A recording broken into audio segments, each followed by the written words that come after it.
So chronic stress, the stress that's shifted into overdrive and isn't situationally responsive anymore, that's just on all the time, results in things like muscle tension. We all have places where we tend to store our tension.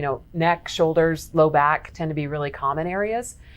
But when our sympathetic nervous system is activated, blood flow is going to the muscle tension is increased to get ready for that fight or flight response. In fact, we see in extreme cases like post-traumatic stress injury, we see muscle armoring, guarding, where the muscles are always tight, always waiting to defend against the imminent attack, and the individual can't relax because as the muscles are tight, they're sending signals back to the brain saying, hey, we're threatened, we're in danger. But muscle tension is one of the big signs. In the same thing, when the sympathetic nervous system is activated chronically, we start to see constriction of blood vessels that can lead to hypertension, can lead to heart disease. We see many people in chronic stress situations developing that spare tire, the central adiposity. Cortisol is implicated in that. When we maintain those very high levels of cortisol, our bodies like to process extra sugar and store them as fat in our abdomen. It's the easiest place to go. Digestive disruption. Like we talked about with the immune system, our gut comes offline when we are in a highly stressed state because the body is looking for external threats. Our nervous system's looking for external threats. It's not likely to be food poisoning. So that's when we start to see a lot of gassiness, a lot of reflux, a lot of digestive issues. And the other connection too is that when when the brain releases all of the stress chemistry, it has to go somewhere, like I talked about earlier. So it'll circulate through the bloodstream and ultimately we'll have to metabolize back out of the system somehow. So if you have all of the stress chemistry accumulated, we've got to get it out of the system. It will first go through the guts. So in order to get out of the system, it will metabolize back through the guts. And a lot of folks that I work with, whether it's following a critical incident, a nasty shoot, a horrible fire, whatever it is, I'll ask them, are you having problems with your guts? I know it's a personal question. You may not want to tell me the true answer, but just lay it out there. It's okay, because it'll give me an idea of how much stress they're actually processing. And whatever doesn't go through the guts actually will go back into muscle tissue and joints. And so it settles into muscle tissue and joints, which is why you're oftentimes told, following high stress exposure, high trauma exposure, you need to exercise daily for at least 30 minutes, get your heart rate up above 140, because we need to process that chemistry back out of the muscle tissue and joints, back through the system to get more of it out. Otherwise, it just builds. If you're grinding your teeth, if you what do you call it? It's when you're half asleep. Hypnic jerk. Jerk. Yeah, that you don't want anybody to ever see, but you startle yourself awake at night. That is, you're not having a bad dream that you're falling. It really is your muscle tissue automatically contracting in an effort to get some of that junk out of the muscle tissue so you can actually fully relax the muscle tissue. So if you're doing that, you're a stress carrier. And I'm sure that as people, these trainings are always hard because as you go through the list, I could literally be like, yep, that's me, that one's me, that one's me, that one's me. But they're all interconnected. A lot of these systems are connected. So it really is important to understand if you're having these symptoms that it could be you may be the carrier for the stress. And so we'll give you some good ideas to remedy it. But lots of things can go wrong because it's all connected. Well, and two other big indicators that you're carrying an excessive amount of chronic stress that are common in healthcare and the emergency response world are, have you ever had the experience where you're gearing up to go on vacation, you're really cranking, trying to get all your work done, feeling okay, you get on vacation and 2 to 3 days in, you get sick? What's happening there in most cases is that when you're carrying a high chronic stress load, your body puts the immune system on the back burner. It turns it down because your immediate threat isn't perceived to be a virus or bacteria. It's something else that's bigger, badder.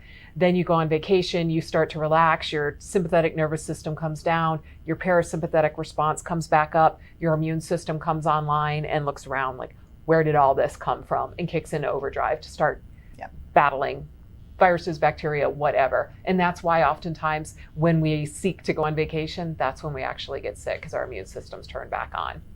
The other big thing we see prevalent in these professions is hormone disruption.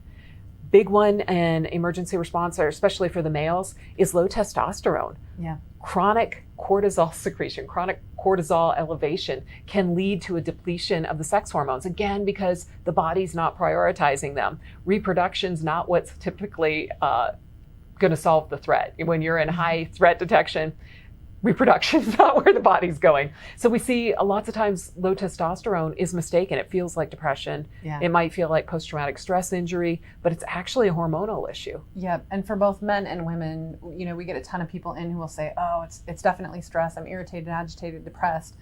I get white hot sometimes. They'll explain all of their symptoms, and of course they come to the shrink and they'll think that I'm going to give them a mental health diagnosis. But I always have people, and I know you do not like going to the doctor. I know you don't like doing it, but you need to do it because we need to figure out if there's a medical explanation to what it is that's happening. And oftentimes it's hormone dysregulation. Your hormones are off, and we can give you all the antidepressants in the world, but if it's a hormone related issue, it's not going to help you. So I rather start at the basis of, are we healthy? Where are our numbers? Let's pull the blood panel, take a look at it. And then we can figure out what we need to do to either help regulate those more efficiently or address some of the other directly stress-related issues. Mother Nature's not your friend. No, not in that sense. Yeah. And then disrupted sleep. We'll talk about that a lot more later. Stress in the brain. We have basically a 3 brain structure. So we got our prefrontal cortex, which is the executive functioning. This is empathy, compassion, ability to see consequences for our action, judgment, self-control, all the things we really like. Then we've got the limbic brain, the mammalian brain. That's more emotions. That's an older brain. That's reactive. And then the reptilian brain, which is just the basic bodily functions. It's the really old segment. The more stressed we get, the deeper and deeper we go into that brain, and we lose the capacity for those higher functions. Yeah. There's a chart that we'd really love for everybody to look at, the health and performance continuum from DHS. Love this in that it measures how well we are performing in our lives and how healthy we are overall. And it uses our stress level as the indicator. When we're in the green, the peak performance realm, that's the life we want to live. We're happy, we're healthy, we're self-confident, we are balanced. Yeah, exactly. We're living our best life.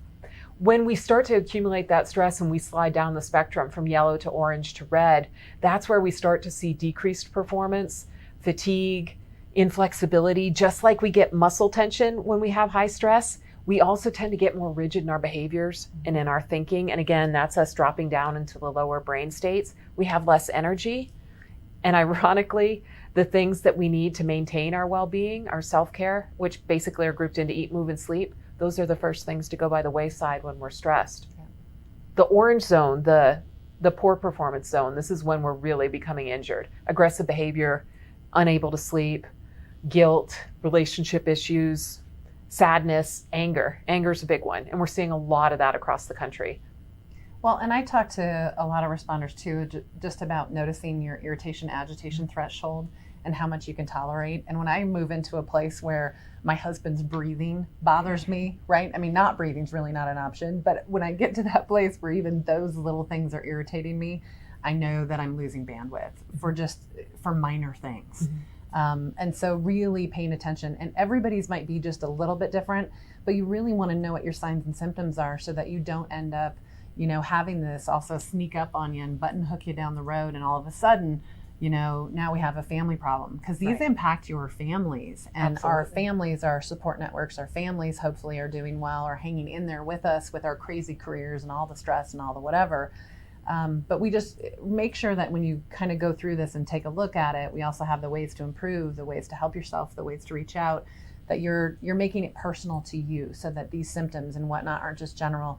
You really want them to fit you, and when you're performing optimally, and you also know hopefully when you're starting to get in trouble. I also get a creepy eye twitch. I don't know if you get the eye twitch, but I know I'm in trouble when this is just great performance indicators. And I think it's key too that it's based on performance. Yes. Because, we think psychological health, stress, trauma, et cetera, is more like strength and weakness based.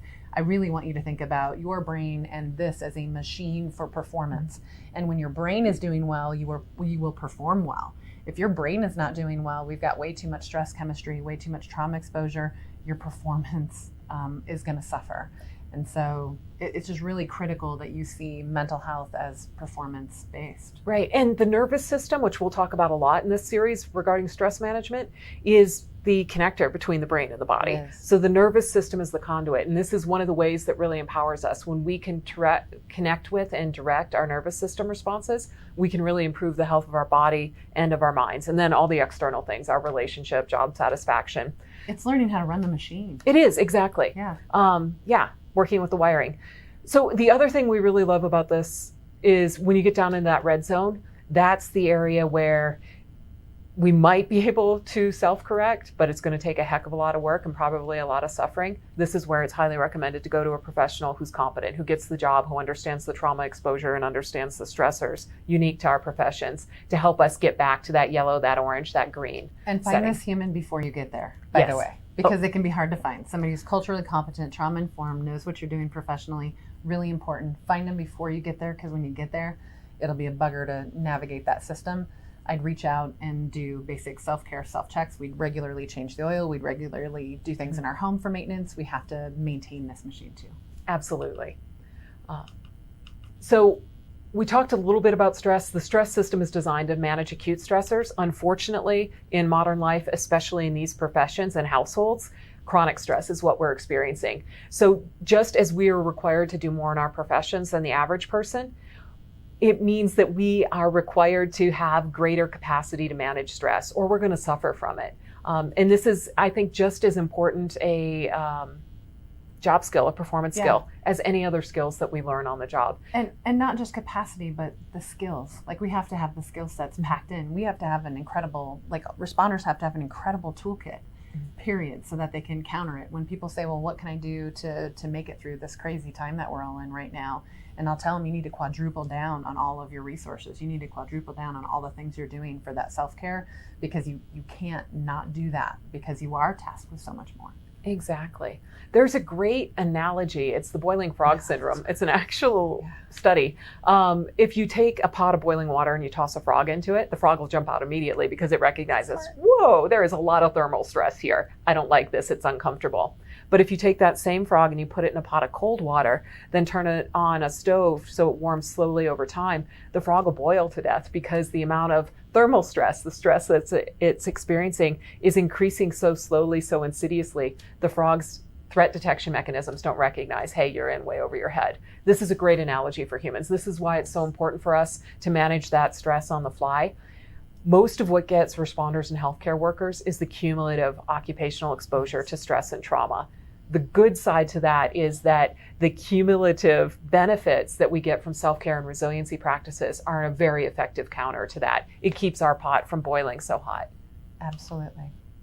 So just short summary, short-term stress is what it is designed for. It's good. It boosts our immune system. It boosts our performance ability. The long-term, the chronically elevated cortisol and some other hormones suppresses immune system, digestive system, all sorts of things are taken offline that we need to have a long-term healthy life. We do have natural cycling of cortisol during the day, and that's good. Cortisol itself is not bad. It's when it stays chronically elevated over time. In modern life, especially in our jobs, our sympathetic nervous system can go into overdrive. It can dominate, throwing everything out of balance for us. It impacts our minds, it impacts our bodies, our relationships. Yeah.